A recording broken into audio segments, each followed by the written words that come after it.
सुनो, आ जाओ खाना खा लो। हाँ लगाओ खाना, बड़ी मेहनत हो गई आज तो। इतनी धूप हो रही है, अब खाना खाकर थोड़ा आराम कर लो ना। अरे मेरी रानी, जब तक खेत तैयार नहीं हो जाता तब तक आराम नहीं कर सकता। पता है कितना काम बाकी है। बस करो और मत बताओ। क्यों भाई? फिर कहोगे रानी तुम भी मेरे साथ खेती करो। मैंने तुम्हें सब समझा ही दिया है। कुछ भी कहो, समझदार तो हो तुम। मेरे कहने से पहले ही मेरे मन की बात समझ जाती हो। हाँ हाँ ठीक है, चलो पहले खाना खा लो, बाकी बातें बाद में। लाओ, अच्छा क्या बनाया है आज? आपकी मनपसंद सब्जी। बैंगन बनाए हैं? हाँ, कल शाम को ही बाजार से ले आई थी तो सोचा बना दूं आपके लिए। क्या बात है। अच्छा अब ये बताओ कि तुम्हें क्या चाहिए? मतलब मुझे कुछ नहीं चाहिए। अरे रहने दो भगवान, मैं अच्छे से जानता हूँ तुम्हें। बाजार से बैंगन लेकर आई, मेरे लिए बैंगन की सब्जी, और फिर यहाँ खेत तक खाने का डब्बा लेकर भी आई हो, तो जरूर कोई तो काम होगा। बताओ बताओ। अब नहीं, ऐसा कुछ नहीं है। बस वो अगले महीने छोटू की शादी है तो सोच रही थी कि एक साड़ी ले लूं है? हाँ मतलब। रहने दो, मैं समझ गया। कल मेरे साथ बाजार चलना, दिला दूंगा। मोहन की बात सुनकर रानी भी हंस दी। वो बहुत खुश थी। मोहन और रानी एक छोटे से गांव में रहते थे। मोहन खेती करके परिवार का गुजारा चलाता था और उसकी पत्नी रानी घर संभालती थी। रानी बहुत ही समझदार और अच्छी थी। फिर एक शाम, अच्छा सुनो, मैं जरा मंदिर जा रही हूँ। हाँ हाँ, ये तो अच्छी बात है, पर ये थाली लेकर कहाँ जा रही हो? अरे वो मंदिर के बाहर बहुत से भिखारी बैठे रहते हैं, थोड़े से गुलगुले बनाए थे, सोचा उन्हें भी खिला दूं। ये तो बहुत ही अच्छी बात है। हमें हमेशा गरीबों की मदद करनी चाहिए। हाँ, पर हम भी तो गरीब ही हैं, हमारी मदद तो कोई नहीं करता। चिंता मत करो, वो है ना ऊपर नीली छतरी वाला, देखना वो हमारी मदद जरूर करेगा। मोहन की बात सुनकर रानी मुस्कुरा दी और थाली लेकर मंदिर की तरफ चल पड़ी। भगवान के दर्शन करने के बाद जब वो लौटी तो उसने देखा कि मंदिर की सीढ़ियों के पास कुछ भिखारी बैठे थे। उसने अपनी थाली से कपड़ा हटाया और वहाँ बैठे भिखारियों को गुलगुले देने लगी। तभी वहाँ उसे एक बूढ़े साधु दिखाई दिए। रानी ने उनकी तरफ गुलगुले बढ़ाते हुए कहा, लो बाबा, गुलगुले खा लो। आहा, क्या बात है बेटी, कितने साल हो गए गुलगुले नहीं खाए। आज तुम्हारे माध्यम से गुलगुलों की प्राप्ति हो गई। तुम्हारा धन्यवाद बेटी। कोई बात नहीं बाबा। रानी जब भी कुछ अच्छा बनाती तो वो मंदिर जाकर भिखारियों को जरूर कुछ न कुछ देती। ऐसे ही हंसी खुशी वक्त बीतने लगा और फिर एक दिन, क्या हुआ जी, बड़ी गहरी चिंता में हो? हाँ रानी, सोच रहा हूँ इस बार खेत में गेहूं और धान की बजाय सब्जी लगाऊं। ऐसा क्यों? अरे सब्जी का पैसा हाथों हाथ मिल जाता है और कमाई भी अच्छी है। तो फिर इसमें सोचना क्या है? हाँ वही सोच रहा हूँ, कल ही बीज लाता हूँ। इस बार पूरे खेत में बैंगन ही बैंगन लगा दूंगा। हे भगवान, फिर तो रोज बैंगन ही खाने पड़ेंगे, जिंदगी एकदम। अच्छा सुनिए, आपके पास बैंगन का बीज लाने के लिए पैसे तो है ना? हाँ है तो सही, पर ज्यादा नहीं है। एक काम करता हूँ, जमींदार से उधार ले लेता हूँ और जब सब्जी बिक जाएगी तो उसे वापस कर दूंगा। हाँ पर जरा सोच समझ कर। सुना है जमींदार बहुत ही लालची और खड़ूस है। गांव का जमींदार वाकई बहुत लालची और बदतमीज था, पर पैसों की जरूरत थी, इसलिए मोहन उसकी चौखट पर पहुंच गया। राम राम मालिक। अरे वाह, आओ मोहन, बताओ क्या बात है? मालिक, वो मैं इस बार खेत में बैंगन लगाने की सोच रहा था। बीज के पैसे कम पड़ रहे थे तो सोचा शायद आप मदद कर दें। हाँ हाँ ठीक है, कितना पैसा चाहिए? कुछ पैसे मेरे पास है मालिक, आप बस 10,000 दे दीजिए, मैं आपको जल्दी ही लौटा दूंगा। ठीक है, पर ब्याज देना पड़ेगा भाई। 3 महीने बाद पूरे 15,000 लूंगा। मंजूर हो तो बात करो, वरना चलते बनो। लालची जमींदार का ब्याज सुनकर मोहन चुपचाप वहाँ से चला आया और फिर घर आकर, क्या हुआ, इतने दुखी क्यों हो? अरे वो जमींदार कहता है 3 महीने बाद 10 के 15,000 देने पड़ेंगे। अरे बाप रे, 3 महीने का ब्याज 15%, ये तो बहुत ही ज्यादा है। हाँ, पर अब समझ में नहीं आ रहा कि क्या करूं। चिंता मत करो, आपने ही तो कहा था ना कि वो नीली छतरी वाला जरूर हमारी मदद करेगा। हाँ वो तो है। एक काम करता हूँ, जितने पैसे हैं मेरे पास अभी उतने का बीज ले आता हूँ, और जब पहली फसल आएगी तो उस पैसों से और बीज ले लूंगा। ये तय करने के बाद अगली सुबह दोनों पति पत्नी फिर से मंदिर गए। वहाँ भगवान की पूजा की और वापस लौटने लगे, पर आज उन दोनों के चेहरे उदास थे। ये देखकर साधु बाबा ने उनसे पूछा, क्या हुआ बच्चों, कुछ परेशानी है क्या? माफ करना बाबा, आज कुछ ला नहीं पाए। मतलब मुश्किल घड़ी है, मुझे बताओ क्या बात है? अब नहीं बाबा, कुछ नहीं, हम चलते हैं। हाँ हाँ चले जाना, पर पहले एक काम करो। ये कहकर साधु बाबा ने अपने थैले में हाथ डाला और उसमें से एक बीज बाहर निकालते हुए बोले, ये लो, ये लेते जाओ अपने साथ। एक बीज? हम इसका क्या करें बाबा? ये कोई ऐसा वैसा बीज नहीं है, इसे उगाओ और इससे जो बैंगन आएंगे वो कोई साधारण बैंगन नहीं होंगे। उन बैंगनों से बनी सब्जी खाकर जो चाहोगे वो मिलेगा। बस एक बात याद रखना, कभी लालच मत करना। पर बाबा, आपको कैसे पता कि हमें? मैं सब जानता हूँ। जमींदार बहुत ब्याज मांग रहा है ना, वैसे उससे सावधान रहना। जैसे ही उसे पता चलेगा कि तुम्हारे पास जादुई बैंगन है तो वो जरूर इसे खाने की कोशिश करेगा। तो हम उसे कैसे रोकेंगे बाबा? उसके पास तो लठैत है। जानता हूँ कि तुम बहुत समझदार हो, कोई ना कोई हल जरूर निकाल लोगी।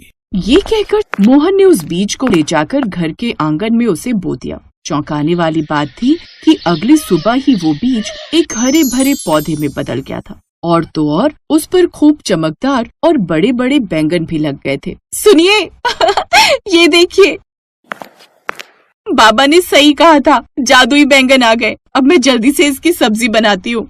हाँ, पर ध्यान रखना, बैंगन में से 2-3 बीज संभाल कर रख लेना, उन्हें भी उगाएंगे। रानी ने ऐसा ही किया और फिर जादुई बैंगन की सब्जी बनाई। वो सब्जी बहुत ही स्वाद बनी थी। और फिर कसम से रानी, इतना स्वादिष्ट बैंगन मैंने आज तक नहीं खाया। ऐसा लगता है जैसे स्वर्ग से आई हो ये सब्जी। हाँ, मैं तो खुद हैरान हूँ। अरे वही बर्तन, वही मसाले, वही बनाने का तरीका, पर स्वाद तो देखो कितना बढ़िया आया है। उन दोनों ने मन भर कर जादुई बैंगन की सब्जी खाई और फिर एक साथ आंखें बंद करके कहा, जादुई बैंगन, मेरे पति को बैंगन की खेती करनी है, तो हमें इतना बीज दे दो कि हम पूरे खेत में बैंगन लगा सके। इसके बाद जादुई बैंगन ने अपना कमाल दिखाया और उसी वक्त उनकी आंखों के सामने ढेर सारे बीज के बोरे आ गए, जिन्हें देखकर वो दोनों बहुत खुश हुए। अगले ही दिन मोहन ने अपने पूरे खेत में बैंगन का बीज बो दिए और फिर शाम को लगा दिए बीज। हाँ, पूरा खेत भर दिया मैंने रानी। वैसे ये तो कमाल ही हो गया। मेरा मन कर रहा है कि सबके लिए हलवा बनाऊं और मंदिर में जाकर सबको खिलाऊं। हाँ, पर सूजी और देसी घी कहाँ से आएगा? जादुई बैंगन देगा ना, चिंता की क्या बात है। जादुई बैंगन की सब्जी खाकर इस बार रानी ने सूजी और ढेर सारा देसी घी मांगा, जो उसे तुरंत ही मिल गया। उधर इस बात की भनक लालची जमींदार को लग गई और फिर कुछ तो बात है, इस मोहन के बच्चे ने पूरे खेत में बैंगन का बीज लगा लिया। उसकी पत्नी देसी घी का हलवा बांटती फिर रही है। पता करना पड़ेगा कि इसके हाथ कौन सा जादुई खजाना लगा है। जमींदार ने तुरंत अपने लठैतों को मोहन का राज जानने के काम पर लगा दिया और फिर उसे जादुई बैंगन के बारे में पता चला। अच्छा, तो ये मामला है। जादुई बैंगन की सब्जी खाकर वो जो चाहे हासिल कर रहा है। मुझे वो बैंगन चाहिए, उसे पाकर मैं दुनिया का सबसे अमीर आदमी बन जाऊंगा। फिर जमींदार अपने लठैतों को साथ लेकर फौरन मोहन के घर पहुंच गया। घर के आंगन में उसे वही जादुई बैंगन का पौधा दिखाई दिया, लेकिन उस समय उसमें एक भी बैंगन नहीं था। और फिर देख मोहन, मुझे तेरे जादुई बैंगन का राज पता चल गया है। चुपचाप मुझे एक बैंगन दे दे, वरना तुम दोनों को बहुत पिटवाऊंगा। ऐसा मत करिए मालिक, वो गरीबों की मदद के लिए है। कैसी बातें कर रहे हो? सुना नहीं आपने? वो कह रहे हैं कि वो अपने लठैतों से हमें पिटवा देंगे। जमींदार जी, आप एक काम करिए, आज तो एक भी बैंगन नहीं है। आप कल सुबह आ जाना, सुबह इसमें जब बैंगन आएगा तो हम आपको दे देंगे। ठीक है, पर मेरे साथ कोई चालाकी नहीं, वरना तुम दोनों जानते हो कि मैं क्या करूंगा तुम्हारे साथ। ये तुमने क्या किया? अब वो जादुई बैंगन लेकर पाप करेगा। भरोसा रखिए मुझ पर, सब ठीक होगा। इसके बाद रानी ने बची हुई बैंगन की सब्जी खाई और फिर कहा, हे जादुई बैंगन, आप मुझे बिल्कुल अपने जैसा एक बैंगन दे दीजिए। लेकिन रानी ने बैंगन से कुछ ऐसा मांगा कि जिसे सुनकर मोहन जोर जोर से हंसने लगा। और फिर अगले दिन, कहाँ है मेरा बैंगन? ये लीजिए, आप बस इसकी सब्जी बनाकर खा लेना और फिर आपको अपने आप वो मिलने लगेगा जो आप चाहते हैं। सही है, अब आएगा मजा। जमींदार ने घर जाते ही उस बैंगन की सब्जी बनवाई और झट से पूरी सब्जी खा गया। लेकिन फिर वो कुछ मांगता उससे पहले ही उसके पेट में जबरदस्त दर्द उठा और वो अपना पेट पकड़कर बाथरूम की तरफ भागा। थोड़ी देर बाद जब वो बाहर आया तो अगले ही पल उसे फिर से बाथरूम जाना पड़ा। अब तो उसकी छड़ी लग गई, क्योंकि वो हर 10 मिनट में बाथरूम जा रहा था। एक बार मेरा पेट ठीक हो जाए, फिर मैं उन दोनों को बताऊंगा। दस्त से परेशान जमींदार बहुत कमजोर हो गया था और तब जाकर उसे अपनी गलती का एहसास हुआ और वो रानी और मोहन के घर पहुंचा और हाथ जोड़कर गिड़गिड़ाते हुए बोला, मोहन भाई, मैंने बहुत गलत किया। लालच करके मैंने अपने लिए ही मुसीबत खड़ी कर ली, लेकिन अब मुझे मेरी गलती का एहसास हो गया है। मैं कभी आप दोनों को परेशान नहीं करूंगा। बस मेरी ये बीमारी ठीक कर दो, मैं तुम्हारे सामने हाथ जोड़ता हूँ।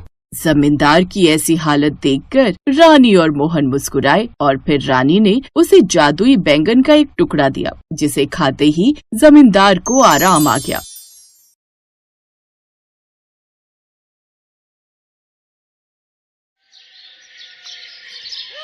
गरीब बूढ़ी पार्वती अपनी झोपड़ी में बैठी सूखी रोटी खा रही थी।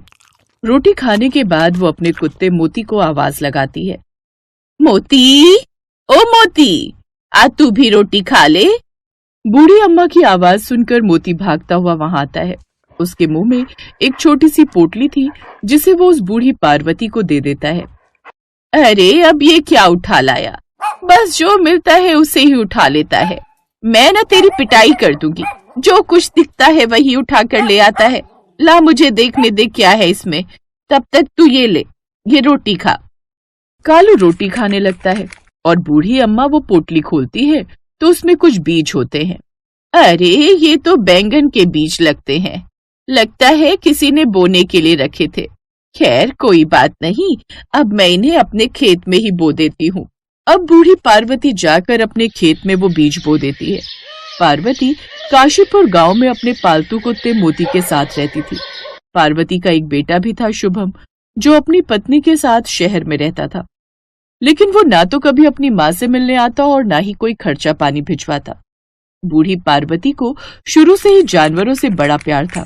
एक रोज अपनी झोपड़ी के बाहर उदास बैठी पार्वती सोचती है, क्या फायदा ऐसी औलाद पैदा करने का जो एक बार भी अपनी माँ को पूछे तक नहीं। आज ना तो मेरे पास अनाज है और ना ही एक भी फूटी कौड़ी। मोती, तू भी भूखा होगा खाने को, आज मेरे पास कुछ नहीं है। तू और मैं आज पानी पीकर ही पेट भर लेते हैं। बूढ़ी अम्मा खुद भी पानी पीती है और उसे भी पीने को देती है। इसके बाद वो खेत में चली जाती है, जहाँ जाकर वो हैरान रह जाती है। वहाँ उस खेत में एक बड़ा सा पेड़ लगा हुआ था जिसमें ढेर सारे बैंगन लगे हुए थे। साथ ही पूरे खेत में भी बैंगन ही बैंगन लहरा रहे थे। हे भगवान, ये कैसा करिश्मा है, कल ही तो बीज बोए थे और आज इतने सारे बैंगन लग भी गए और ये पेड़ पर भी इतने सारे बैंगन, ये तो कोई जादू ही हो गया। फिर बूढ़ी अम्मा उसमें से बैंगन तोड़ने लगती है। वो काफी बैंगन तोड़ लेती है। अब इससे काफी सारी बैंगन की सब्जी बन जाएगी। हाँ, वो बैंगन बूढ़ी पार्वती एक टोकरी में डालकर घर की तरफ लौट रही थी कि तभी वहां से एक सब्जी के ठेले वाला गुजर रहा था।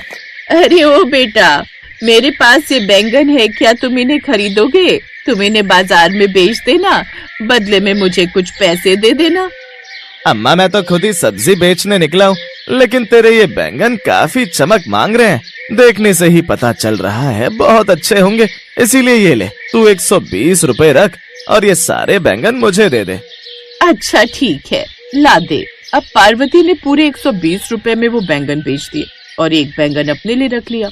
उन बैंगनों को बेचकर जो उसे पैसे मिले उससे वो आटा खरीद कर ले आई। फिर शाम को घर आकर, आज तो हमारे यहाँ भी मोती बैंगन की सब्जी और रोटी बनेगी। बड़े दिनों बाद, कितने समय से हमने सब्जी नहीं खाई। पार्वती अपने और मोती के लिए बैंगन का भरता और रोटी बनाती है। फिर दोनों बड़े मजे से रोटी खाते हैं। अगले दिन पार्वती फिर से खेत जाती है तो फिर से ढेर सारे बैंगन लगे देख बड़ी खुश होती है। ये तो सचमुच कोई जादुई बैंगन लगते हैं जो खत्म ही नहीं हो रहे। ऐसा लगता है कल जितने बैंगन तोड़े थे आज फिर से उतने ही हो गए। अब वो और बैंगन तोड़ कर लाती और फिर से वहाँ से गुजर रहे उस सब्जी वाले को बेच देती है। ले बेटा, आज और बैंगन खरीदेगा? यार, ये बुढ़िया तो रोज पीछे ही पड़ गई है, लेकिन कुछ भी कहो, बैंगन तो इसके काफी अच्छे थे। कल ठेले पर रखते सब बिक गए थे। अच्छा अम्मा, मैं खरीद तो लूंगा, लेकिन ज्यादा भाव नहीं दूंगा। जो मंडी में चलता है उससे आधे भाव में बेचोगी तो बताओ। अब मैं बूढ़ी कहाँ दूर दूर जाकर ये सब्जी बेचूं, इसलिए तुझे जो भी दाम देने हैं दे दे। ठीक है, तो फिर ये लो 50 रुपए। पहले तो वो चुप हो जाती है, फिर उन पैसों को अपने सर पर छुआ कर उस सब्जी वाले से कहती है, तेरा बहुत बहुत शुक्रिया बेटा। हाँ ठीक है ठीक है। वो सब्जी वाला श्यामू बड़ा ही लालची था। वो बूढ़ी अम्मा के बैंगन को तोल में भी कम बताता, साथ ही भाव भी कम देता, लेकिन वो बूढ़ी अम्मा इतने में भी खुश थी। जो भी हो, लेकिन इन बैंगनों की वजह से कम मेरे घर में दाल रोटी तो आने लगी है। दूसरी तरफ उन बैंगन को ठेले पर रखते ही उस सब्जी वाले के सारे बैंगन तो बिक ही जाते, साथ ही साथ उसकी बाकी सब्जियां भी बिक जाती हैं। लालची श्यामू की सारी सब्जियां घंटे भर में ही बिक गई और वो खुशी खुशी अपने घर लौट आया। वैसे कुछ भी कहो, उस बुढ़िया के ये कोई जादुई बैंगन है, तभी तो ठेले पर रखते ही मेरी सारी सब्जियां बिक जाती हैं। नहीं तो पहले तो सुबह से शाम तक मुश्किल से 1-2 ग्राहक ही आते थे। खैर मुझे क्या, मेरा तो मुनाफा ही मुनाफा है। बुढ़िया को इसके आधे से आधे पैसे देता हूँ, फिर भी कुछ नहीं कहती। उधर शाम को बूढ़ी पार्वती अपने लिए और मोती के लिए बैंगन के भर पराठे बनाती है, जिससे वो दोनों खुशी खुशी खाते हैं। उधर शाम को सब्जी वाला घर पर अपनी पत्नी से, उस बुढ़िया के बैंगन में जरूर कोई बात है, तभी तो देखते ही देखते बिक जाते हैं। रमा, अब मैं सोच रहा हूँ क्यों ना मैं खुद ही जाकर उसके खेत से सारे बैंगन चुरा लूं, फिर उससे जो भी लाभ होगा वो सीधे सीधे मुझे ही होगा। ठीक कहते हो जी, फिर उस बुढ़िया को वो पैसे भी नहीं देने होंगे। रात को श्यामू पार्वती के खेत में जाता है, जहाँ काफी चमकदार ढेर सारे बैंगन लगे हुए थे। इस बुढ़िया ने बड़े ही अच्छे बीज लगाए हैं। अभी तक 2 बोरी भर चुका हूँ, फिर भी कितने सारे बैंगन अभी बाकी हैं। 2 बोरी और भर लेता हूँ। 4 बोरी बैंगन भरकर श्यामू अपने घर आ जाता है और उन बैंगनों को घर में रख लेता है। फिर अगली सुबह, क्यों रे मोती, रात भर इतना क्यों भौंक रहा था? मुझे ठीक से सोने भी नहीं दिया। शायद तुझे भूख लगी होगी। रुक, मैं जल्दी से तेरे और अपने लिए रोटी बना देती हूँ। फिर मुझे खेत जाकर वो बैंगन भी तोड़ने हैं। सब्जी वाला आता ही होगा। पार्वती जल्दी से दोनों के लिए खाना बनाती है। खाना खाने के बाद वो बैंगन के खेत में जाती है, जहाँ पहले से ढेर सारे बैंगन तोड़कर रखे हुए थे। अरे, इतने सारे बैंगन किसने यहाँ तोड़कर रख दिए? अब इतने सारे बैंगन तो वो सब्जी वाला भी नहीं लेगा। एक काम करती हूँ, इन बैंगन को सड़क किनारे रख लेती हूँ, कोई ना कोई तो खरीद ही लेगा। अब बूढ़ी अम्मा वो बैंगन लेकर सड़क किनारे उन्हें बेचने के लिए बैठ जाती है। उधर सब्जी वाला जब वो बैंगन ठेले पर रखने के लिए निकालता है, तो उस बोरी के अंदर भरे हुए सभी बैंगन सांप में बदल गए थे और बाकी सभी बोरियां खाली थीं। इतने सारे सांप को देखकर वो डर के मारे यहाँ से वहाँ भागने लगा। बचाओ, ये सांप! मैंने तो बैंगन रखे थे, लेकिन ये सांप कैसे बन गए? कहीं उस बूढ़ी अम्मा ने कोई जादू तो नहीं कर दिया?